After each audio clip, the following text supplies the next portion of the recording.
Hello and welcome to BitBoy Crypto. I am your host, BitBoy. Welcome to the channel. We call our community the Bit Squad. We would love for you to be part of it. All you've got to do is just click the subscribe button and also the post notification button, which is the bell, so you can get notified when we have new content. Also, please keep in mind, I'm not a financial advisor, and everything I say in these videos are only my personal opinion. We're doing a $500 Bitcoin giveaway. We would love for you to be part of that. You can get the information for that down below. But the big caveat is you have to be a subscriber to win, so you're going to want to go ahead and do that. So let's go ahead and take a look at the markets today. We have seemed to be stuck in between about 265 and 280-ish on the high end over the last really week. And, you know, I'm not sure when we can really expect a breakout. Pretty much everything is down today. EOS down big today, about 12%. This might have to do with some RAM issues that it is having. But almost everything are losers. If we look at the biggest winners of the day, we have Zencash, Decentraland, Tezos continuing to move. But really, those are the only three that are up over 5%. NULS coming in just a shade under 5%. Biggest losers of the day, Bitcoin Diamond. Told you guys that was a pump and dump. Yesterday, I called it. I said I didn't want to call it a pump and dump, but it sure looked like one coming up. And sure enough, it looks like that is what happened. Bancor, also a big loser. We're going to talk about that. There's a real obvious reason for that one. And then we have a lot under that, you know, down in the, you know, really mostly from about the 4 to the 12% range is where most things are falling in. But I'm not really sure why we've seen this big dump from the altcoins today. Obviously, you do see Bitcoin dominance has risen to 43.1%. But it's interesting because Bitcoin didn't really fall that much today, and yet all of the altcoins pretty much fell in unison, and that's why we see that Bitcoin dominance number move up. So Bancor was hacked today for $23.5 million. They suspended their operations. This was stolen in 25,000 ETH, 3.2 million Bancor tokens, and then about 230 million Pundi X tokens. Once again, Pundi X caught up in a hack. I think that's just bad luck for them. I don't think that's anything on the Pundi X team. But unfortunately, now this is the second hack they've been caught up in. So it's just not really good news. Obviously, this did cause a little bit of fear in the markets today and some FUD. Bancor is an exchange that I've personally used, and that's actually where I bought my Pundi X, was through Bancor. So glad that I wasn't caught up in that.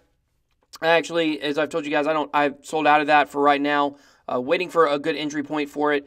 But unfortunately, this did happen, and you know, when we have hacks, it's never good. So moving on to IOTA, there's been quite a lot of FUD surrounding IOTA, but I thought this was a pretty interesting tweet involving something that they're going to be doing, which is called the Pi Zero.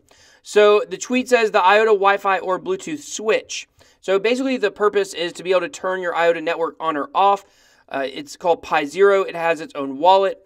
So when the switch turns on, you receive a payment from a Trinity wallet, turn on things, rent things, sell things, open and close electronic locks, grant access, etc. The power of IOTA.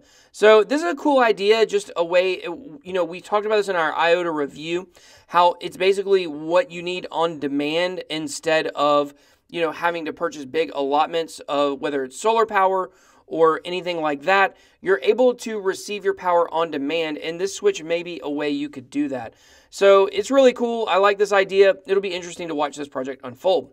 So Monero is being mined on people's computers, and they may not even know it. So Pirate Bay is a torrent site where you can get torrents to watch movies or whatever you might use it for. So now what they're going to be doing is people that sign up for Pirate Bay and use their system, they're agreeing to allow Pirate Bay to mine Monero through their CPUs. So very interesting. I'm not sure exactly how much they will be able to gain from this, and they do make it clear on their website that this is going on. So it's not like they're doing it behind people's backs, but I'm not sure if your typical Pirate Bay user is going to read that or understand what it means. But I don't think people should be using other people's CPUs to do mining. That's just my own personal thought on it.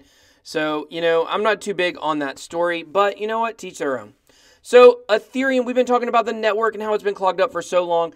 The good news is the gas crisis is finally starting to calm down. And I think this is much needed news for Ethereum, as the price has not been really surging like a lot of people have wanted it to. And I think a big part of that has obviously been Bitcoin's movement, but I think this gas crisis has certainly not helped. Basically, this article is reaffirming what we've been talking about with Fcoin causing a lot of the problem. They have a voting system where people can vote for different coins, but in order to do so, they have to do a transaction on the Fcoin exchange site. So basically, all of this voting were causing transactions that were on the Ethereum network, and this is why probably it was clogged. Some people blamed it on airdrops, but I believe it probably was Fcoin.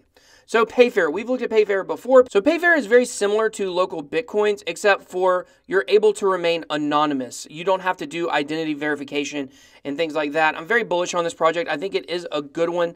And basically what they're doing now is they are allowing their community to vote on the next cryptocurrencies that will be placed on the website. So each week, 2 projects are going to be integrated. And one thing about PayFair that they've talked about a lot is that their plan is really to build this website, this exchange, for the next bull run. So right now, they're really not that worried about the numbers. They're really focusing on building a great project. And I think that's really good because really their premise is that new people coming into cryptocurrency are going to need an easier way to buy crypto, especially maybe from some countries where they have a hard time with regulation. I'm looking at you, India. You can use Indian rupees on the website. So, I think this is a good project. I like what they're doing. I think they've got the focus on all the right things. So NULS is going to be launching its mainnet on the 12th of July. They also have a conference going on at the same time. So here on Reddit, I was able to find a place that basically shows what the agenda of that conference is going to be. It's in Beijing, China, so I will not be attending. However, I am going to be at the blockchain conference in New Jersey, so I'm really excited about that. Big shout out to Crypto Model, who is in the Satoshi Droppers, which is a group of crypto influencers that I roll with. And basically through her, I was able to get a ticket for this conference. So I'm really excited about it, but it's in New Jersey. It's not in Beijing. So, I'll have to skip this one. So after a lot of years of slow progress and trial and error, Augur finally has gotten this mainnet to launch. And a lot of people are very excited about it just for the sake that it's one of the older Ethereum tokens.